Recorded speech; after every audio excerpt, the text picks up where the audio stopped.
Hello నా previous వీడియోలో కాకరకాయ గురించి చెప్పా కదా. అయితే నేను ఎలా చేశానో చూపిస్తున్నాను. ఆయిల్లో కరివేపాకు వెల్లిపాయసి ఫ్రై చేసుకుని ఆ తర్వాత అందులో ఆనియన్ వేసాను. ఆనియన్ లైట్ గా కలర్ చేంజ్ అయ్యాక కాకరకాయలు వేసేయాలి.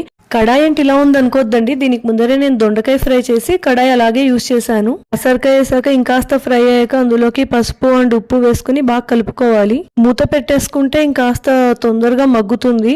ఫ్రై అయ్యి దగ్గర పడ్డాక తగినంత కారం వేసుకుని ఇంకాస్త ఫ్రై చేసి లాస్ట్ లో కొత్తిమీర చల్లుకుని స్టవ్ ఆఫ్ చేసి మూత పెట్టేయాలి. అయితే కరివేపాకు వెల్లుల్లిపాయ అండ్ కొత్తిమీర నేను అడిషనల్ గా వేసాను. రైస్లోకి, రోటీలోకి అండ్ ఎస్పెషల్లీ జొన్న రొట్టెకి అయితే ఇది చాలా బాగుంటుంది.